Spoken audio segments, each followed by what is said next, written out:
Krishna, Krishna Krishna, Hare Hare, Hare Rama, Hare Rama, Rama Rama, Hare Hare, Hare Krishna, Krishna Krishna, Hare Hare, Hare Rama, Rama Rama, Hare Hare, Hare Krishna, Krishna Krishna, Hare Hare, Hare Rama, Rama Rama, Hare Hare, Hare Krishna, Krishna Krishna, Hare Hare, Hare Rama, Rama Rama, Hare Hare, Hare Krishna, Krishna Krishna, Hare Hare, Hare Rama, Rama Rama, Hare Hare, Hare Krishna, Krishna Krishna, Hare Hare, Hare Rama, Rama Rama, Hare Hare, Hare Krishna, Krishna Krishna, Hare Hare, Hare Rama, Rama Rama, Hare Hare, Hare Krishna, Krishna Krishna, Hare Hare, Hare Rama, Rama Rama, Hare Hare. Hare Krishna, dear devotees, please accept our humble obeisances. All glories to Srila Prabhupada. Welcome to this morning's Srimad Bhagavatam class. It's taken from Canto 2, The Cosmic Manifestation, Chapter 10. Bhagavatam is the answer to all questions.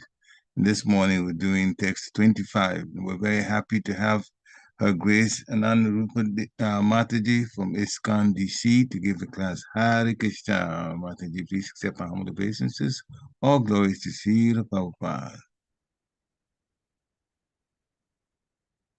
Hare Krishna. Please unmute yourself. Hare Krishna. Hare Krishna. Thank you, Prabhu. Okay, we can hear you now. Okay, good. Hare Krishna. And it's all yours. Hare Krishna. You can start. You can start. Accept my most humble obeisances all to Sri Prabhupada. Yes, Prabhu.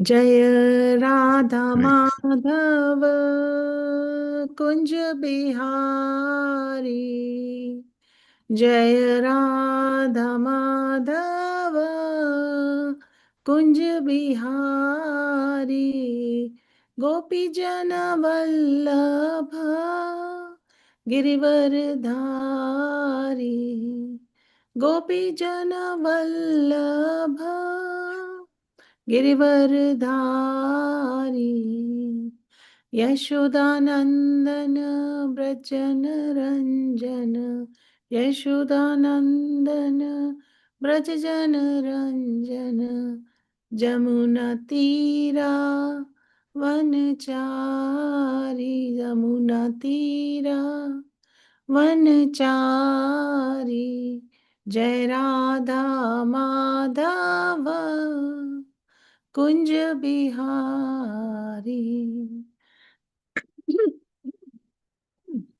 Excuse me.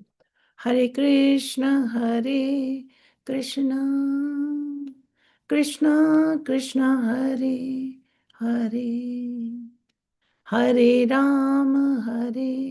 Rama, Rama Rama, Hare Hare. Excuse me.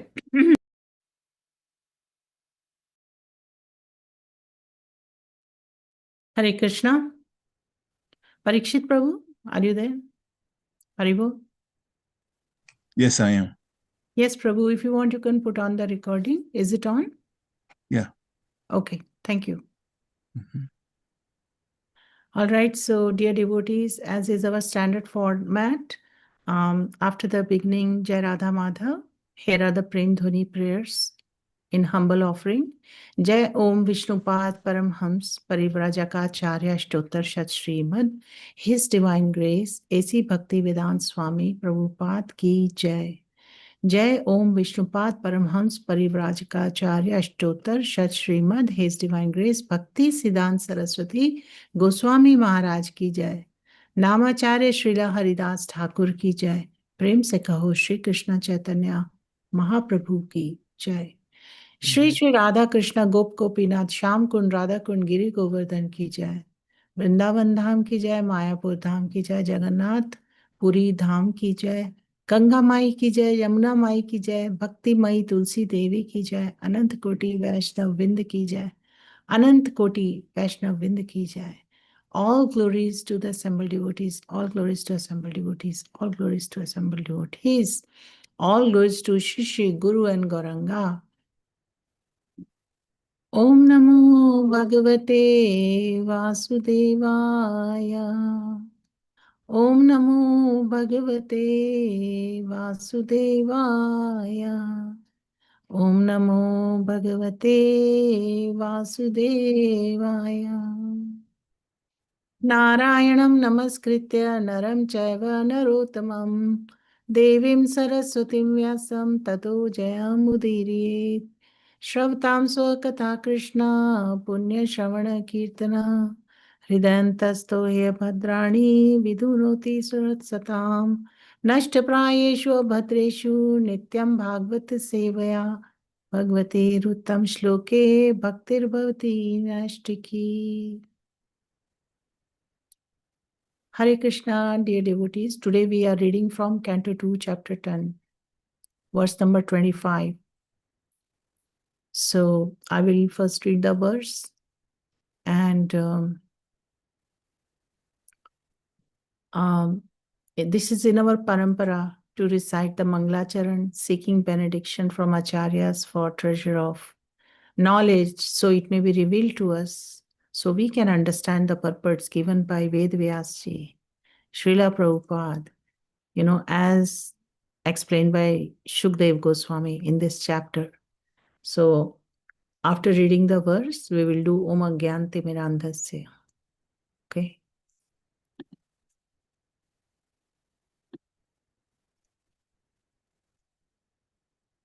Gatiṁ jigīṣataḥ pādau. Gatiṁ jigīṣataḥ pādau ruruhāte bhikāmikām. padbhyāṁ yajñaḥ svayaṁ havyaṁ karmabhiḥ kriyate nṛbhiḥ. Gatiṁ jigīṣataḥ pādau ruruhāte bhikāmikām. padbhyāṁ yajñaḥ svayaṁ havyaṁ karmabhiḥ kriyate nṛbhiḥ. One more time. Gati jigīṣataḥ pādau ruruhāte bhikāmikām.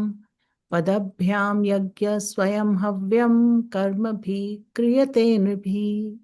Anyone else would like to recite? gatiṁ jigīṣataḥ pādau ruruhāte bhikāmikām padbhyāṁ yajñaḥ svayaṁ havyaṁ karmabhiḥ kriyate nṛbhiḥ. Hare Krishna. Hare Krishna.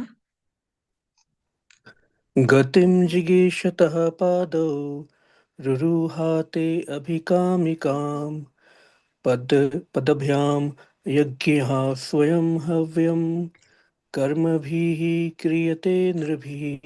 Hare Krishna. Thank you. Anyone else? Hare Krishna. Krishna.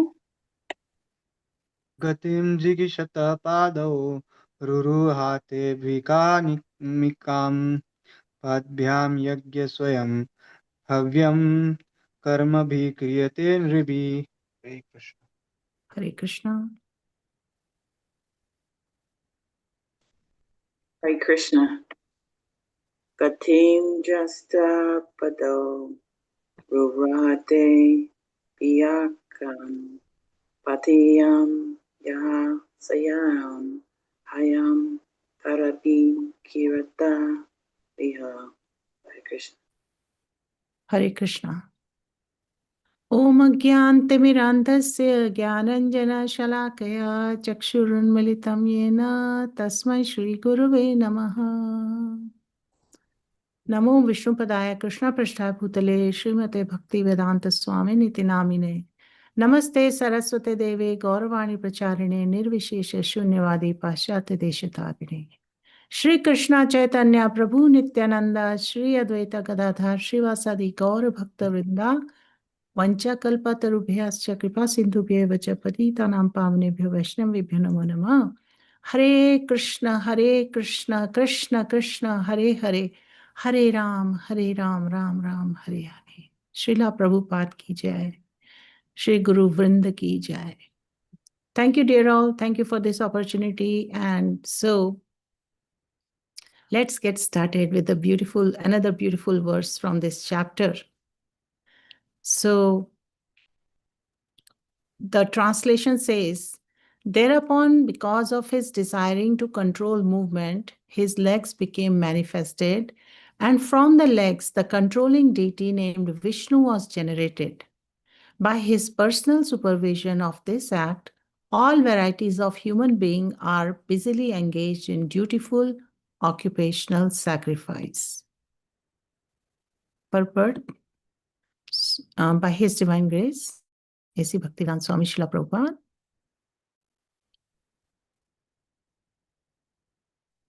Every human being is engaged in his particular occupational duty, and such activities are visible as men go hither and thither. This is very prominently visible in big cities of the world. People are going all over the cities with great concern and from one place to another.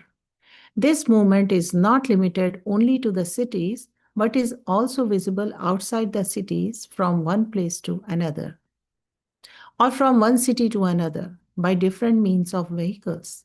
Men are moving by cars and rails on the roads, by subways within the earth, and by planes in the sky for the purpose of business success.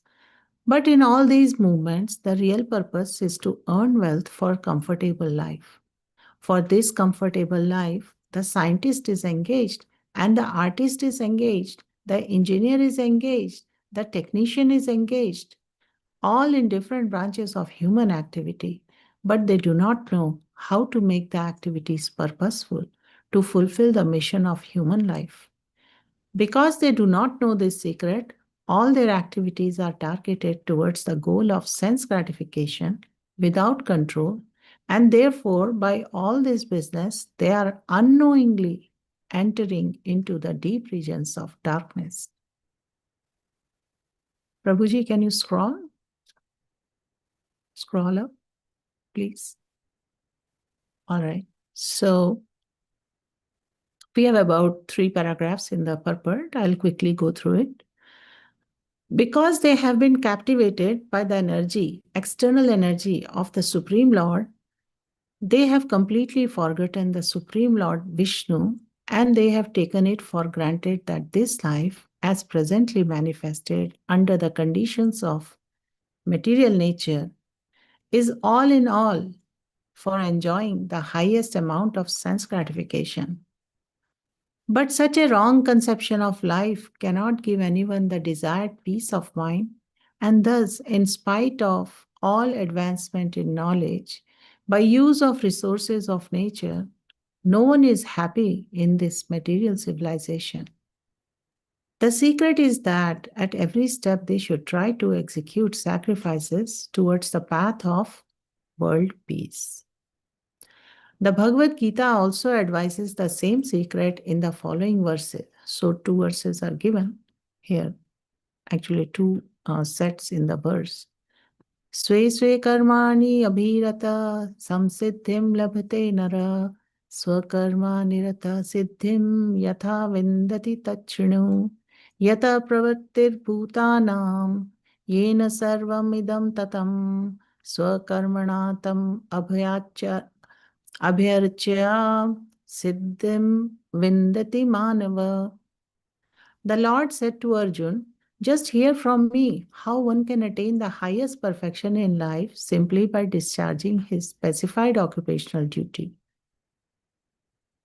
Man can attain the highest perfection of life by worshipping the Supreme Lord and by performing sacrifice for the sake of Supreme Lord Viṣṇu. who is all-pervading and by whose control every living being acquires his desired facilities according to his personal propensity. There is no harm in having different propensities in life because every human being is proportionately independent to chalk out the plan of his life by different occupations. But one should make it a point in his life to know perfectly well that he is not independent absolutely. One is certainly under the control of Supreme Lord and under different agencies. Knowing this, one should make it a point that by his work and the result of his labor, he serves the Supreme Lord as prescribed by authorities, expert in the transcendental loving service of the Supreme Lord Viṣṇu. For performing such occupational duties of life, the leg is the most important instrument of the body because without the help of the legs, one cannot move from one place to another. And therefore, the Lord has special control over the legs of all human beings, which are meant for performing yajñas, sacrifices. Hare Krishna, such a beautiful message. Jai Srila Prabhupada. All right. So, one thing is very clear, we are all reflecting on that everyone is moving. But some of us know where we are going or why are we always moving. So from the moment we wake up in the morning, we walk to the kitchen, we go to the work, we chant the holy names, we drive somewhere, we attend the calls, we check messages, we plan so many things. Even when we sit, the mind is moving. And if someone observes, Srila Prabhupada would give examples like this, that if someone observes a big city from above, it looks like ants moving in every direction. Everyone is busy. Everyone's going somewhere. But if we gently ask ourselves, where are we actually going?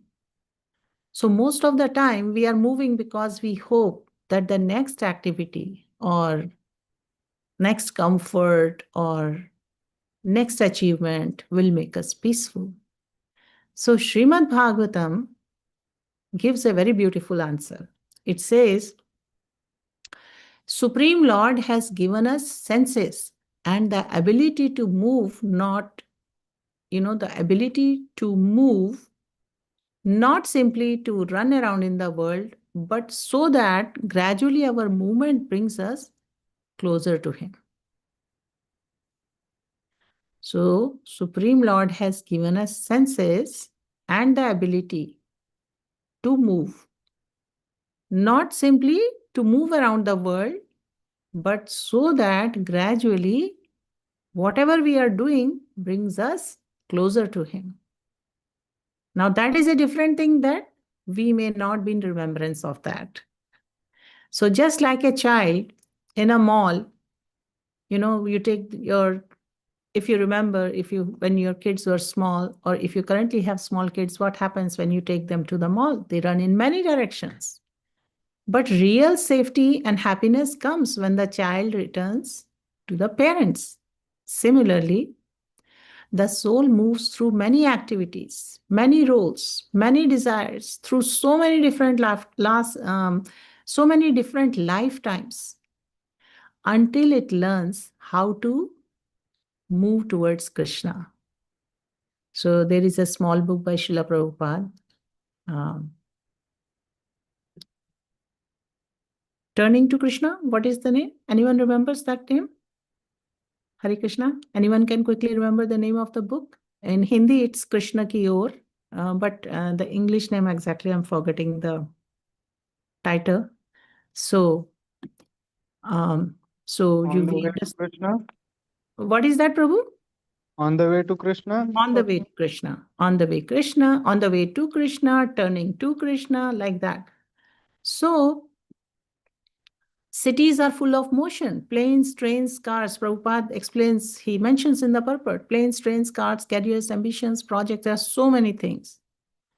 But here, the reflection for us is, it's very profound. Is our movement bringing us closer to Krishna? Here it's mentioned Viṣṇu. Or is it bringing us, it is causing us more forgetfulness?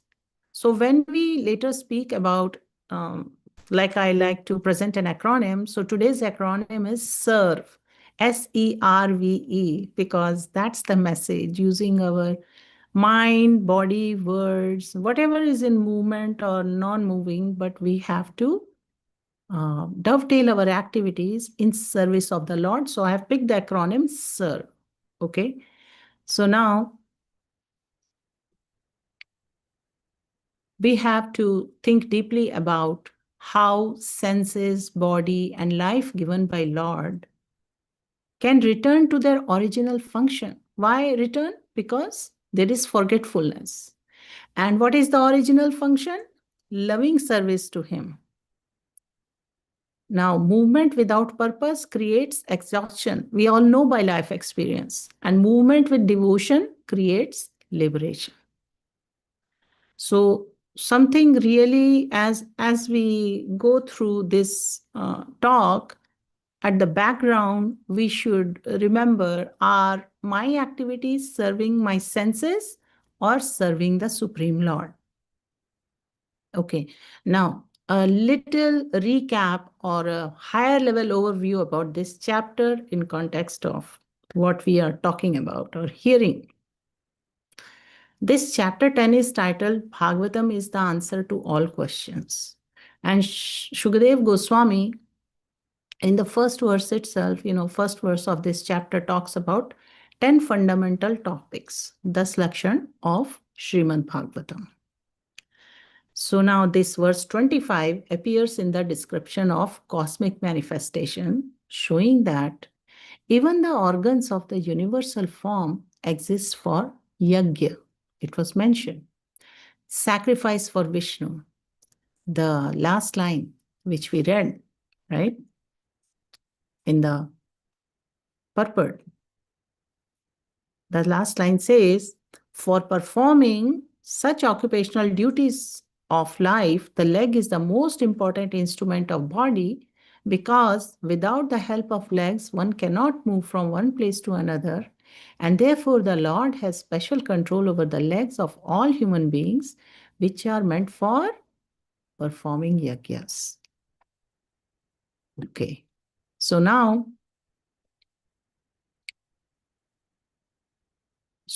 this chapter teaches us that all creation culminates in ashraya, taking the shelter of Supreme Lord through service. And ashraya is a very important one of the subject matters in the list of 10 subject matters of Srimad Bhagavatam.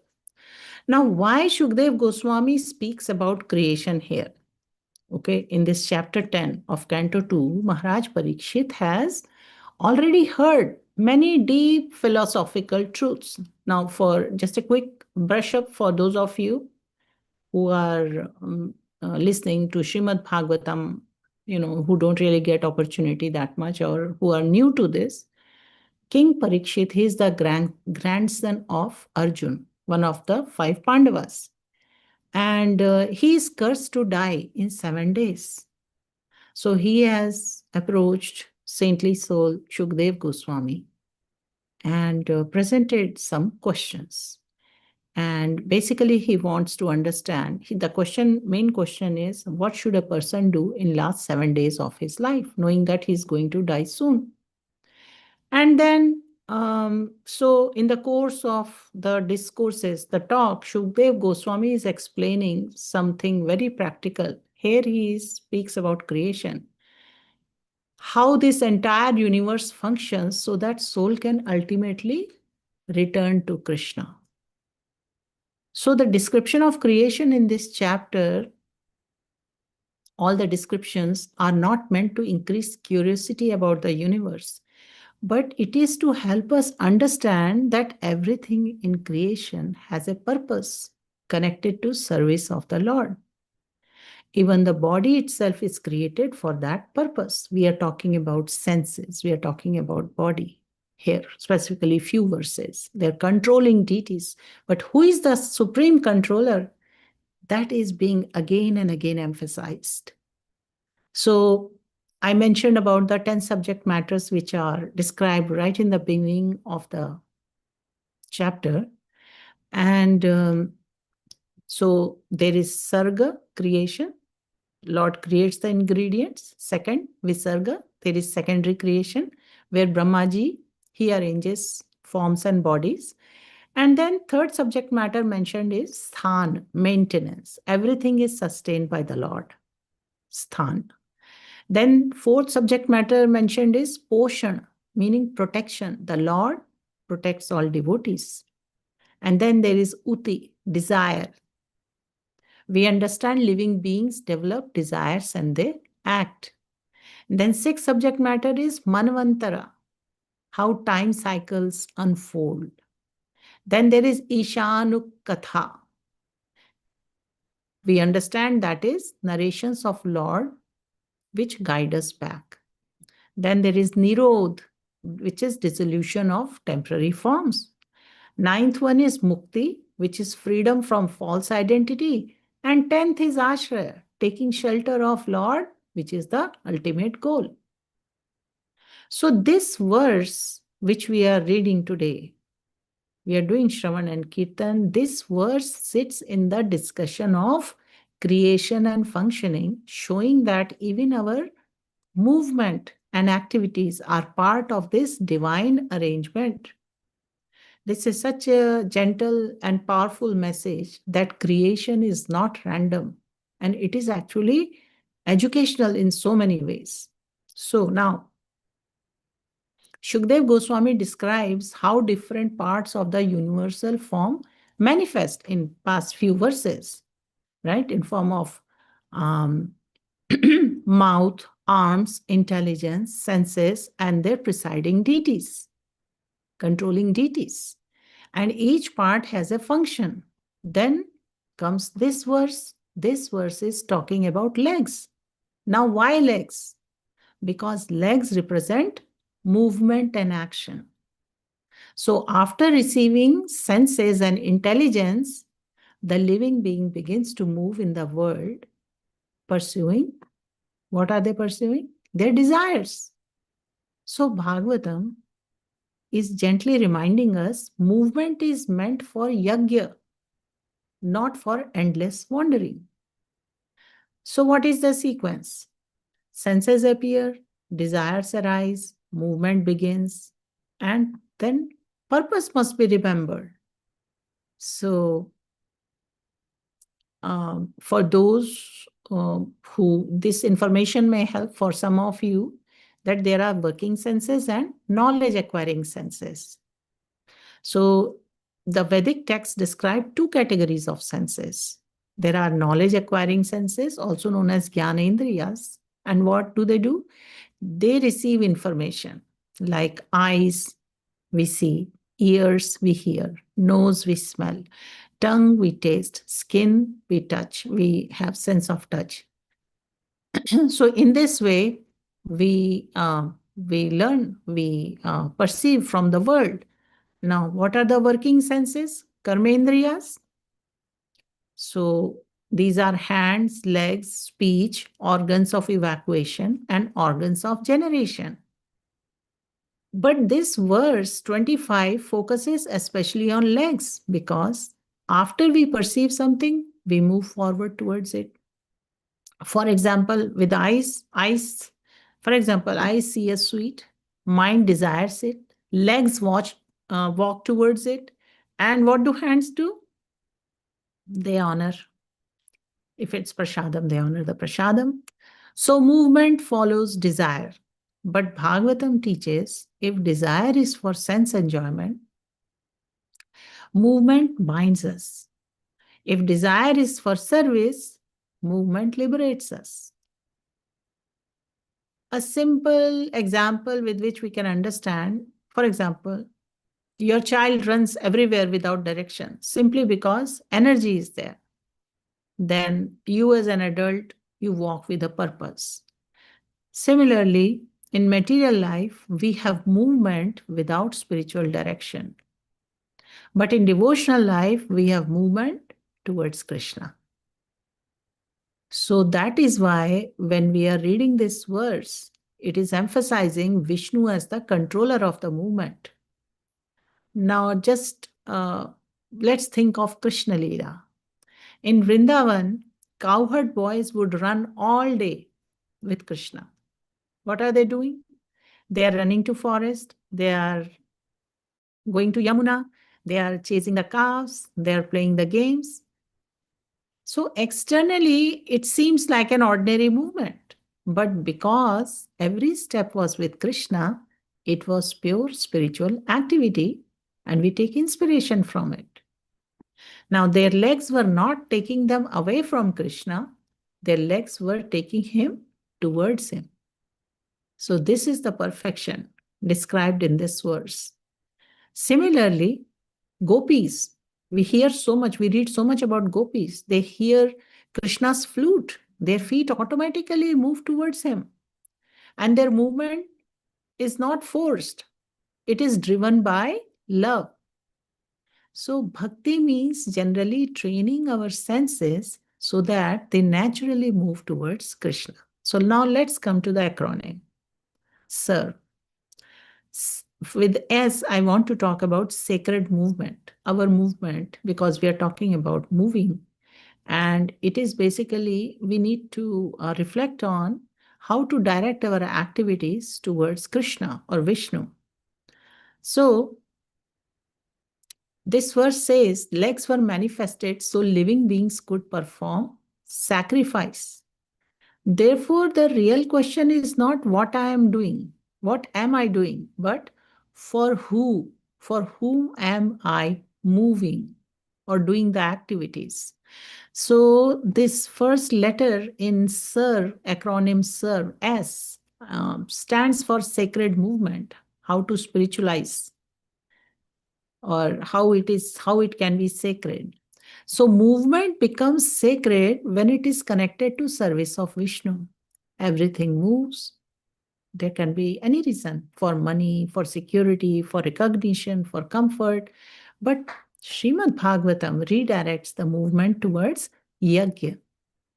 And without this shift, activity leads to fatigue and frustration. This is after you experience that higher taste that you realize the difference. So now, in Bhagavad Gita, there are so many references and inspirations. It is mentioned in chapter 3, Karma Yoga. Work done as a sacrifice for Viṣṇu has to be performed, otherwise work binds one to the material world. And then Srimad Bhagavatam says, in so many verses, the message is there, but I'm quoting from one specific verse from Canto 1. Therefore, with one pointed attention, one should perform one's prescribed duties for the satisfaction of the Lord. So, this gives us a better understanding about how our movement or action should be. So now, there were 3 workers. They were asked what were they doing. One of them said, worker 1 said, I'm laying bricks. The second one said, I'm earning money. And the third one said, I'm building a temple for the Lord. So externally, it seems same activity, but based on consciousness, the internal expression, we can see there is a big difference. So the third one transforms movement into bhakti.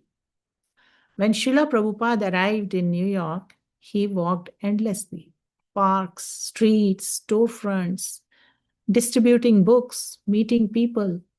Externally, it looked like ordinary movement, but internally, what was every step? Based on our understanding from this verse, every step was a yajña.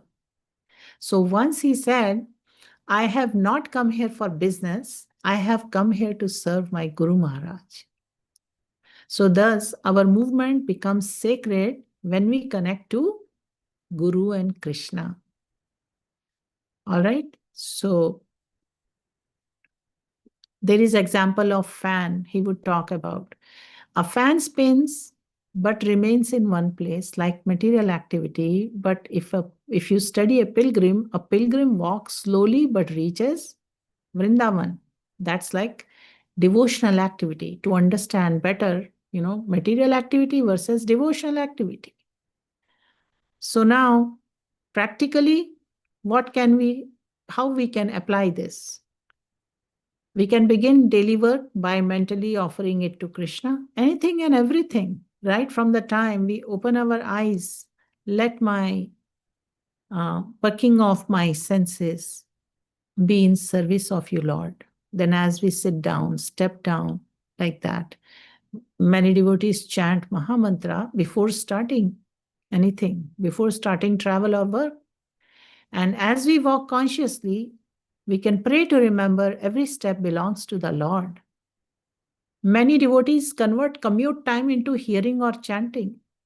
And then slowly the remembrance starts happening more frequently to offer the results of work before enjoying them.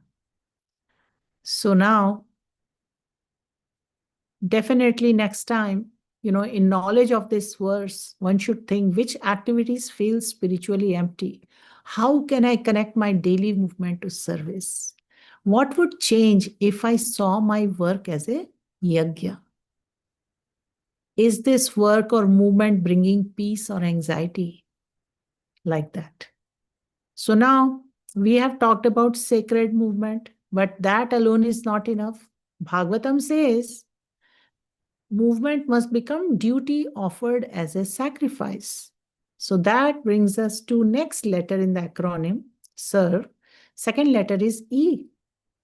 And with that, let us understand karma as yajña. E stands for engage duty. Now, how karma transforms into yajña?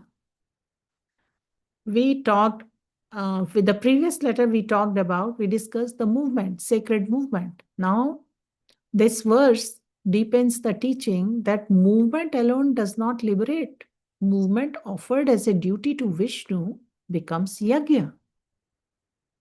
This verse explains that all human beings are busily engaged in occupational activities, but the success of that activity depends on state of consciousness.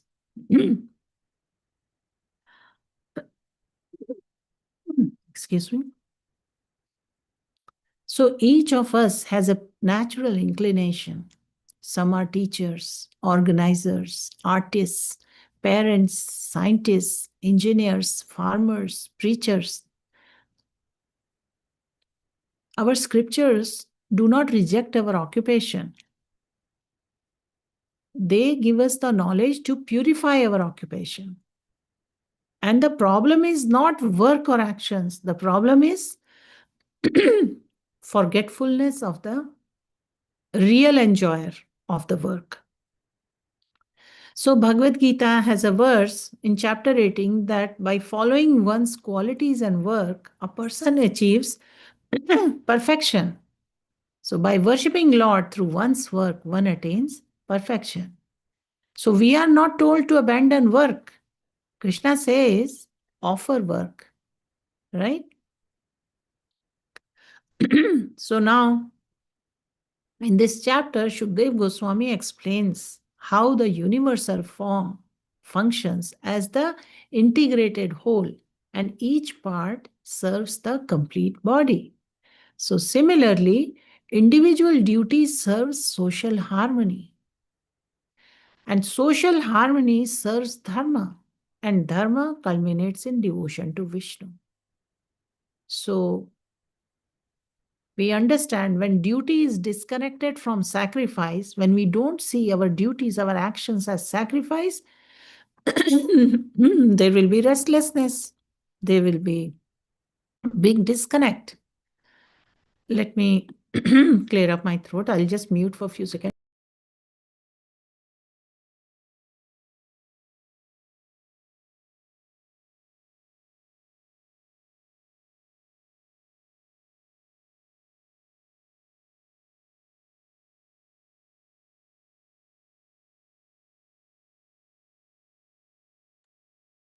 all have heard about into yajñaḥ.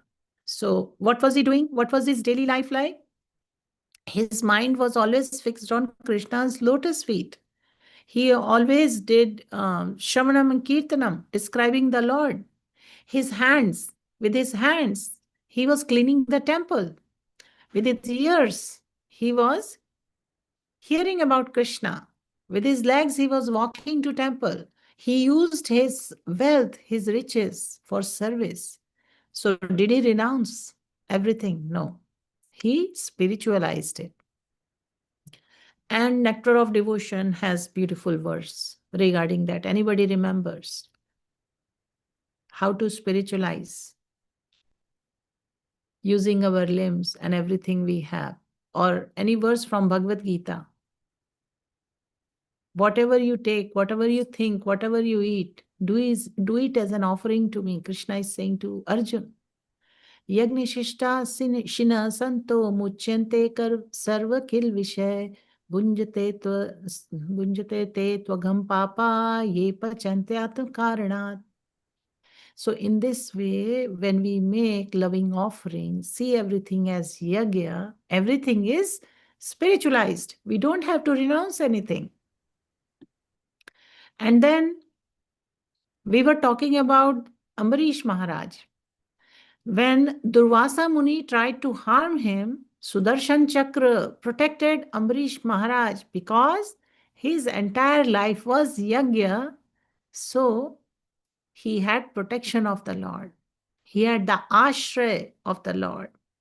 So protection comes not from abandoning responsibility, but from offering responsibility.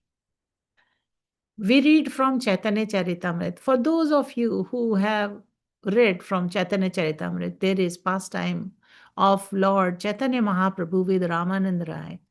When Chaitanya Mahaprabhu met Ramananda Rai was a government minister, externally a political administrator, yet Mahaprabhu declared him as a great devotee because Ramananda Rai's consciousness was fully absorbed in Krishna, and Mahaprabhu did not ask him to resign immediately. He encouraged him to continue serving while remaining absorbed in bhakti. So what does that teach us? That occupation does not determine spirituality, but consciousness does. Krishna sees our consciousness. He sees our intention. He sees our bhav.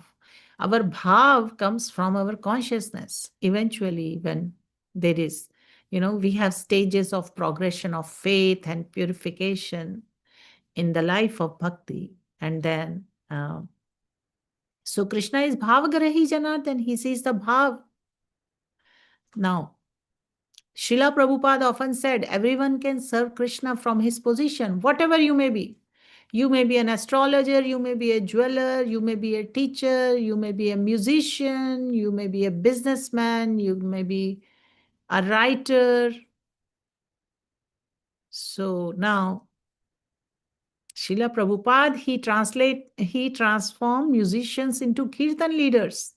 He transformed businessmen into temple supporters. He transformed writers into translators and cooks into devotees, preparing bhoga for the Lord. So their talent, their karma, it did not disappear, but it was transformed. It became bhakti. So now, in material consciousness, someone may feel, I am the enjoyer.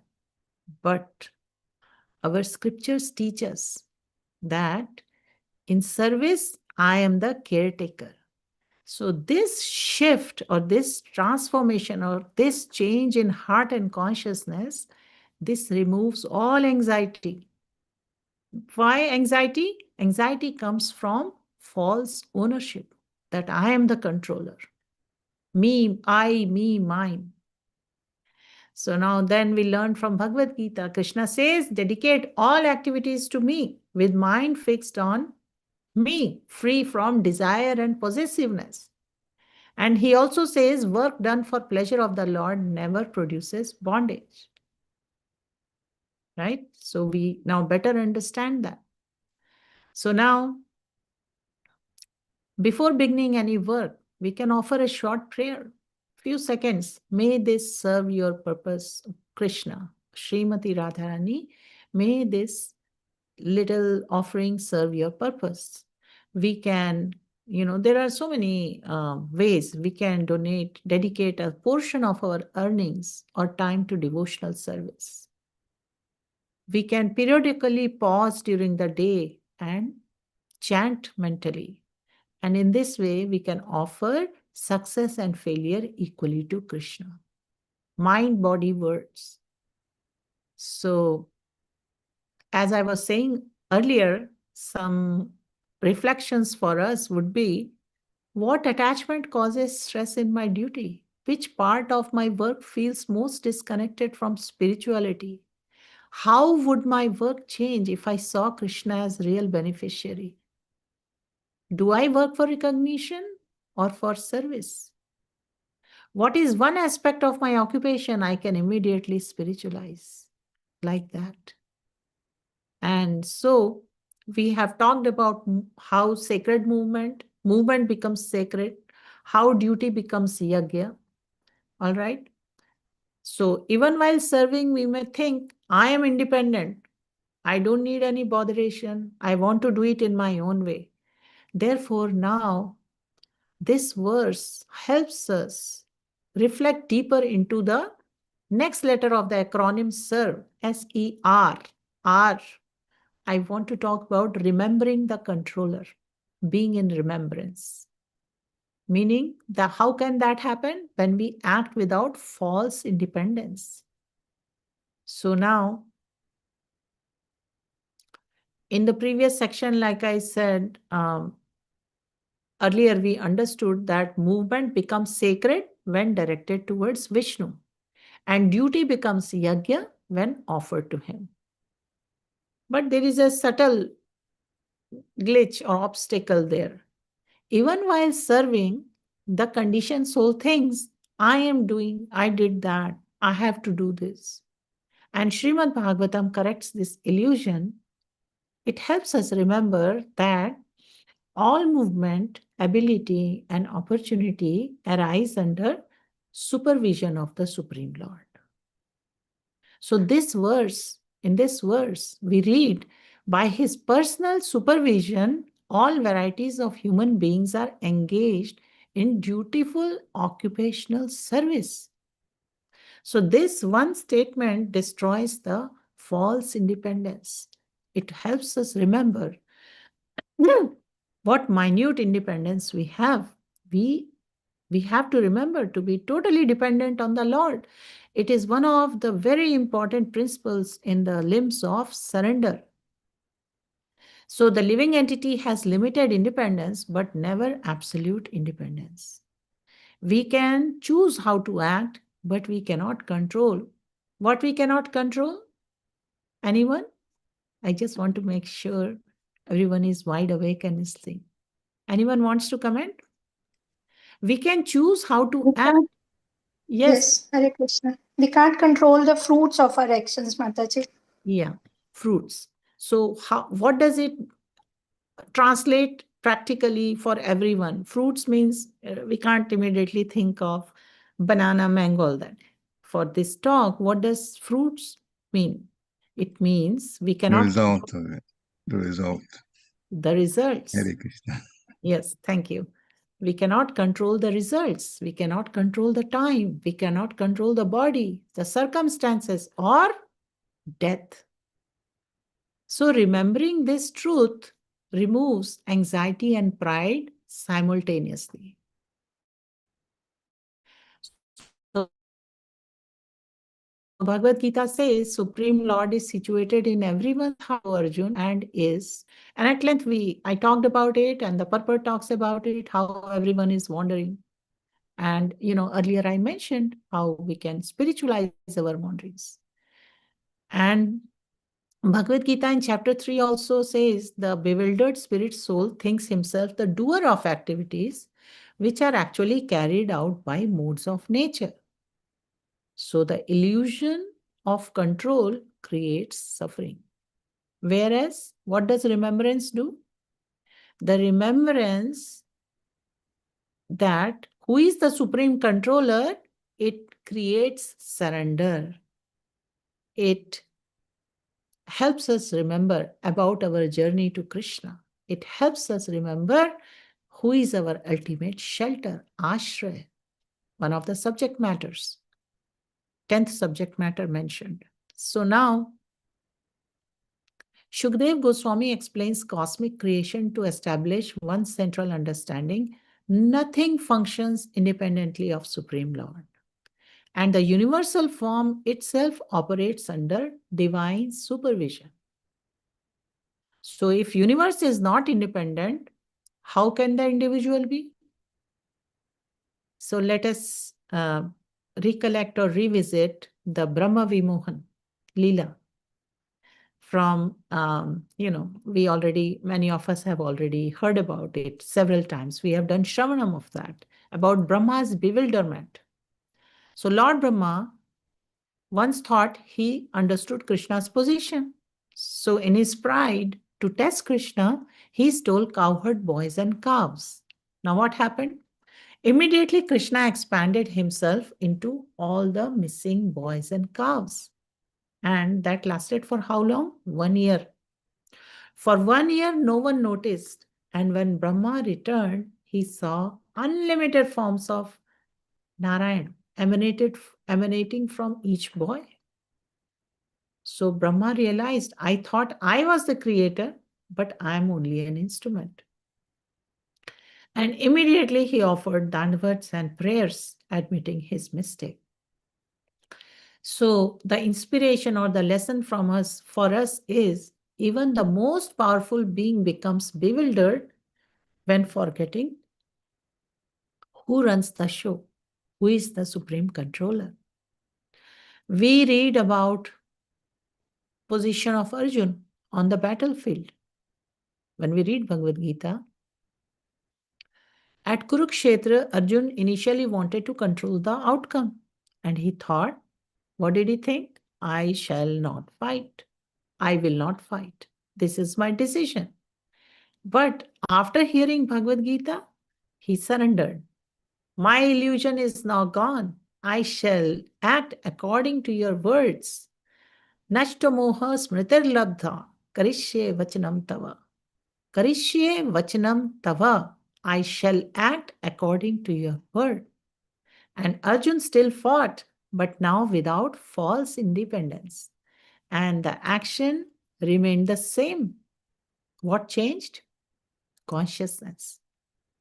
So when Srila Prabhupada, he suffered heart attacks on the Jaladuta while coming to America, he wrote in his prayer. Anybody remembers there was the whole prayer, but the famous words, what did he say in context of what we are talking about? He said, I am simply a puppet in your hands. So this teaches us this is not helplessness. This is the highest empowerment. Because when one becomes an instrument, empowerment, they become eligible, qualified for the empowerment, and the divine energy flows. So this feeling of false independence, it produces two reactions. It produces pride when successful and depression when unsuccessful. I'm feeling like saying millions, but number could be less. So many people watched Super Bowl yesterday.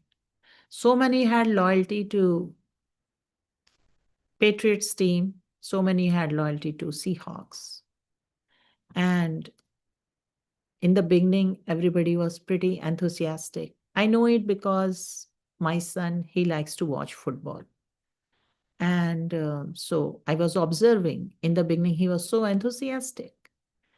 And he had high hopes. But towards the end, he had a sinking feeling because his team did not win. And so I did mention to him yesterday that just remember, Krishna runs the show. Don't get impacted by the results of the game. So remembrance of controller produces acceptance in failure and gratitude in success. Instead of pride, there is gratitude, and instead of depression, there is acceptance.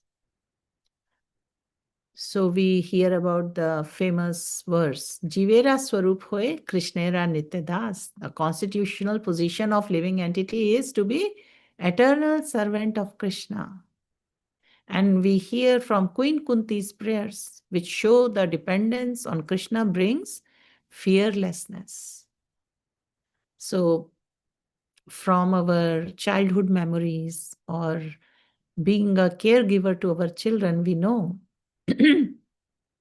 children think they are driving when sitting on father's lap holding the steering wheel.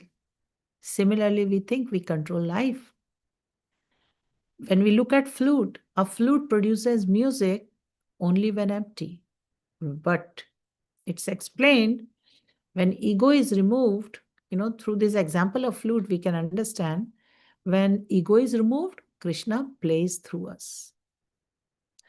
So now, I hope we can all remember to begin the day with gratitude instead of just our, all kind of plans which come to our thoughts as we chant the holy names. When success comes internally, we can prayerfully think of, this is your mercy, O Lord. When difficulties come, when things don't work at our workplace, we should just reflect, what is Krishna teaching me? And we can practice saying this mentally, I am an instrument. So at the end of the day, if you cannot remember throughout the day, at least at the end of the day, before sleeping, we can offer prayers that let all the results, be offered back to the Lord. All right. So now, when we remember the controller, in this way, a beautiful transformation occurs. Work no longer feels forced. We begin to see everything as an opportunity to serve. And this leads naturally to our next realization, which we can understand better with this fourth letter in the acronym SERVE. The fourth letter is V.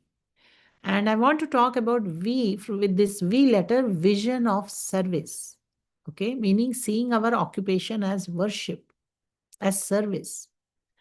So now, so far we understood how our movement becomes sacred when directed to Viṣṇu with S, sacred movement. Then duty becomes yajñaḥ when offered to him. Then we heard about peace comes when we remember the Lord as the controller. Now, this verse helps us think about even higher transformation. Not only do we offer our work, we begin to see all work as a service. So this is a shift from any acts or feelings of obligation to devotion. So now external activity may remain unchanged. For example, we see mother cooks, professional works, devotee cleans, teacher instructs. But when consciousness changes, occupation becomes worship. So the Bhagavatam teaches that Lord manifested legs so living beings could move for sacrifice. So now that is why we need to understand this. Every movement can become an offering. So in material consciousness, work is separate from spiritual life. You will find so many devotees, they ask this kind of question. How to have a balance between spiritual life and activities done in category of material life. So, but intelligent devotees, they do not divide life into sacred and secular. Everything becomes sacred when connected to Krishna. That is the message. Let's understand better quickly how gopis were doing this, the gopis of Vrindavan. how we can take inspiration from them. Gopis were engaged in ordinary village activities. They were milking the cows, cooking, cleaning, caring for the families. So it may seem externally ordinary, but internally every action was for who? For Krishna's pleasure. So Srimad Bhagavatam reveals that their perfection came not from renouncing duty, but from perfect absorption. You know, in Krishna book or 10th canto, you will read, as you systematically go through all the cantos, that is the right way. Prabhupada highly recommended. That is the way to do Shravan of Srimad Bhagavatam. Go systematically, canto to canto. And, or you can read Krishna book, where Srila Prabhupada has given beautiful description or knowledge to how to understand correctly. So, gopis, I was talking about that their perfection came not from renouncing duty, but from perfect absorption. They churned butter while singing Krishna's names, and their occupation became meditation. They were churning butter.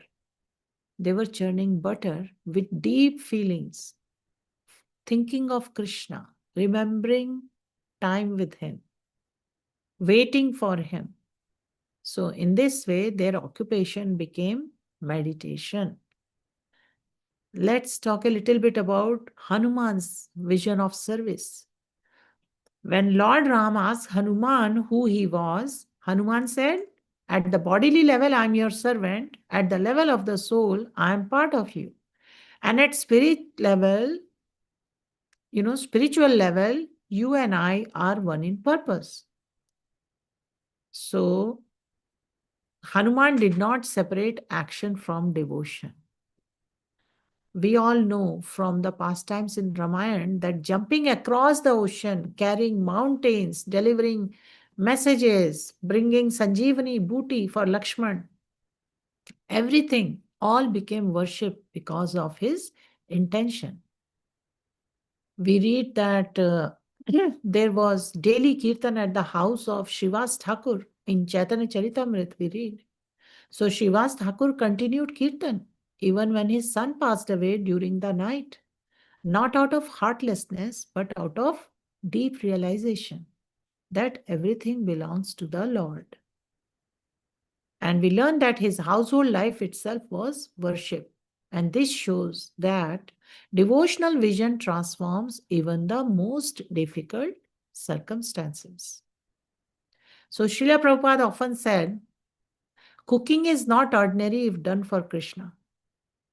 So in this way, we read from his life that he transformed kitchens into temples, printing presses into devotional service, businesses into support for preaching. He showed that devotion is not limited to ritual, but it is the consciousness. So earlier, I referred a verse from Bhagavad Gita, yajñaḥ santo. And then there is verse which says, whatever you do, whatever you eat, whatever you offer or give away, do it as an offering to me. Krishna is saying to Arjuna. So a devotee sees everything in relation to Supreme Lord. Then only he can do that.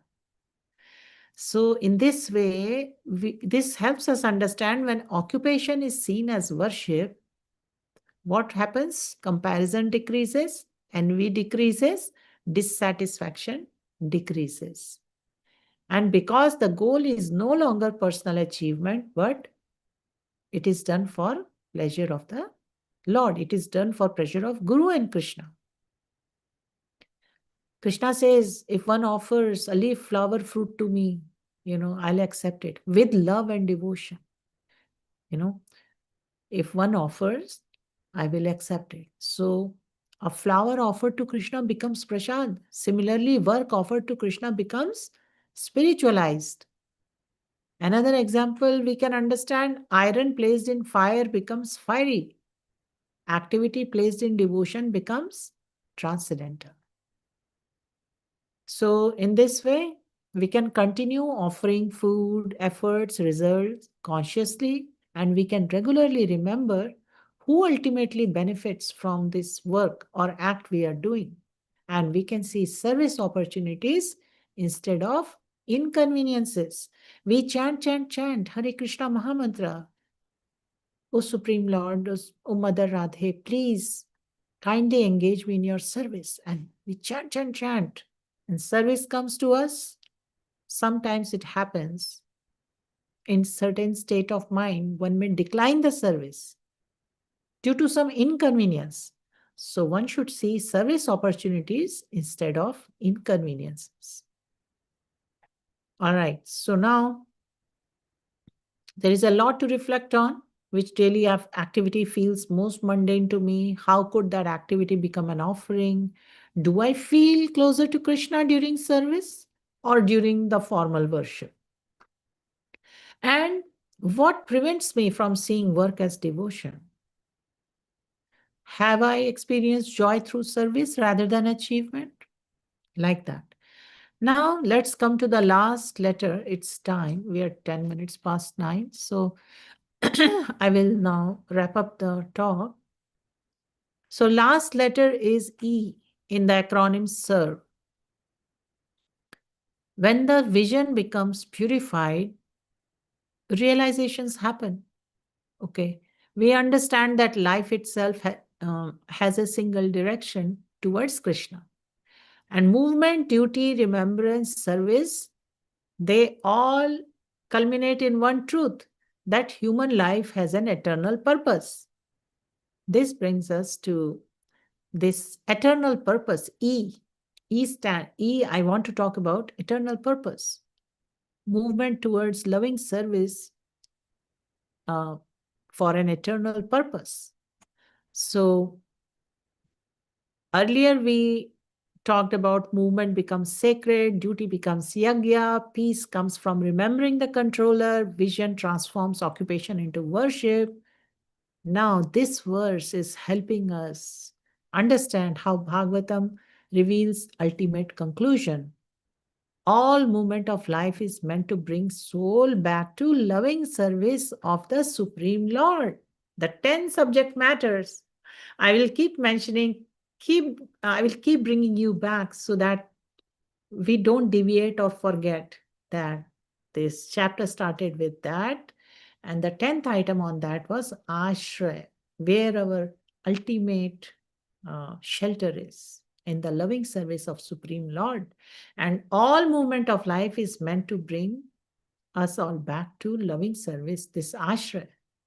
And without this understanding, activities become endless wandering. So with this understanding, every step becomes a progress towards this goal. So now,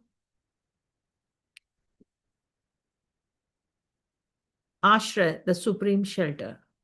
So we have been understanding creation begins from Lord and is meant to return to the Lord. Therefore, movement leads to service, service leads to remembrance, remembrance leads to genuine love, with love, devotion. And this love, pure love, is eternal engagement with Krishna. And this is the hidden meaning in this verse. The Lord manifests legs so living beings may move, but the ultimate destination of that movement, the Ashraya, is his lotus feet. So in Bhagavad Gita chapter 15, Krishna says to Arjuna, I am seated in everyone's heart, and from me comes remembrance, knowledge, forgetfulness. Sarvasya chaham hridisannivishto. So the supreme occupation for all humanity is that by which loving devotional service unto the Lord is awakened. Srimad Bhagavatam, Canto 1 talks about that. And then we read throughout in all pages, mostly all chapters are talking about how living entities' eternal occupation is loving service to Krishna. So that is the Ashraya. A traveler wandered for years searching for happiness. He wanted wealth, relationships, achievements, recognition, and finally exhausted, he returned home and realized peace was always there. So similarly, soul wanders through many lives, in 8.4 million species, we learn from scriptures. And in this way, until there is realization that service to Krishna is home. Now, what were Srila Prabhupada's final instructions? Near the end of his manifest pastimes, Srila Prabhupada emphasized repeatedly, cooperate and serve together. After translating so many volumes of Bhagavatam, his conclusion was simple. Life's perfection is loving service. Not intellectual victory, not social success, but loving service. So in this way, using this acronym SERVE, where I talked about sacred movement, how activity, in that I covered how activity gains direction. E was for engaged duty, how work becomes yajñaḥ. We learned more about it. R, remembering the controller, that helps dissolve the ego and anarthas in our heart. V, vision of service. It helped us understand how life can transform into worship.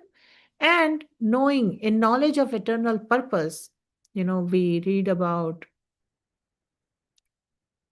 Sambandha Gyan, Abhideya and Prayojan. Prayojan is goal, eternal purpose. So once that understanding is there, and as we go with this consciousness, the pure love awakens.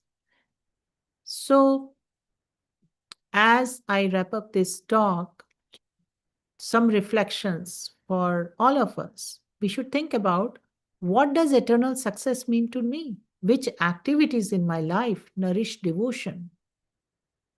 Where am I still seeking fulfillment outside service? What kind of service brings me closer to Krishna naturally? And how do I want my life to be remembered spiritually? In this way, we can reflect honestly. We talked about we are already moving, we are already working, we are already striving. So this verse does not ask us to stop moving. Actually, Srimad Bhagavatam doesn't ask us to stop moving, but it asks us to change the direction from sense gratification to service, from anxiety to surrender, from occupation to devotion, and from movement to pilgrimage to Krishna. So every step becomes yajña, every duty becomes worship, and every day becomes an offering. So in this way, this verse, when it says the Lord manifested legs so living beings may may perform sacrifice through their occupational duties, under his supervision, all activities meant to culminate in service to Viṣṇu. So we take with us something very practical, that it is not that we have to stop moving. We simply have to understand the direction of our movement. And if we simplify the teaching of this verse, we are gifted with senses. The senses create movement. The movement creates activity. Activity creates habit, and habit creates destiny. So prayerfully we can offer, let our senses move towards service and destiny becomes spiritual. Because when movement is for enjoyment alone, we become tired, and movement becomes service, it's spiritualized, and same life becomes joyful. And this is the essence of this verse. Thank you so much. Granth-raj, Srimad Bhagavatam ki jai, Srila Prabhupada ki jai, Srila Bhagavad ki jai. Thank you very much, Mataji, for very nice and in-depth class describing this part of use of the legs.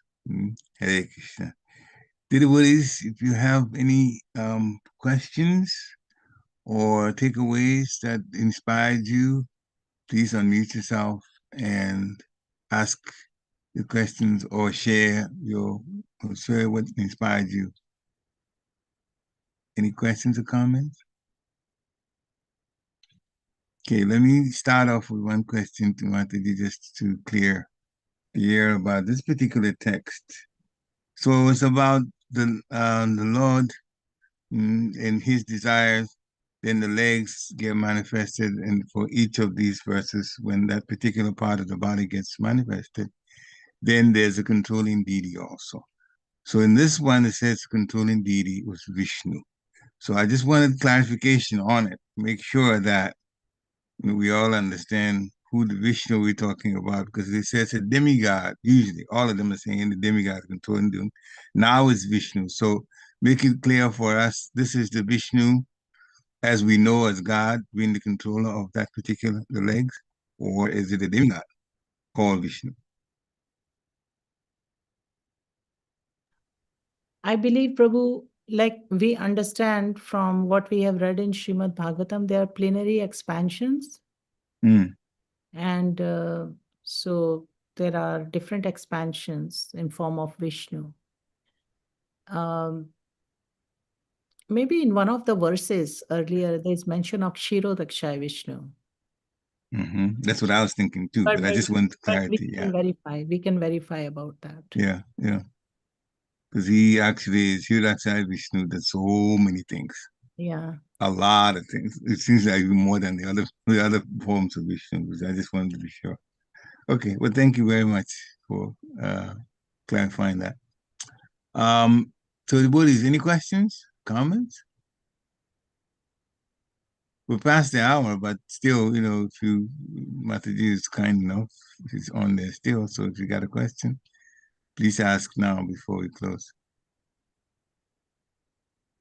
If not, then thank you very much for a wonderful class. It's quite in-depth.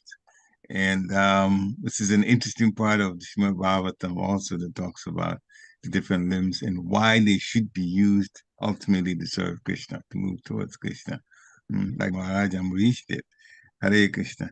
Thank you, dear devotees. Beginning of a week. Have a wonderful Krishna conscious week. Vanchakalpaturu Vischa Kripa Sundibya Eva Cha Patitanam Pavanebhyo Vaishnavebhyo Namo Namaha. Srila Prabhupada ki jai. Thank you. Hare Krishna. Thank you. Hare Krishna. Hare Krishna.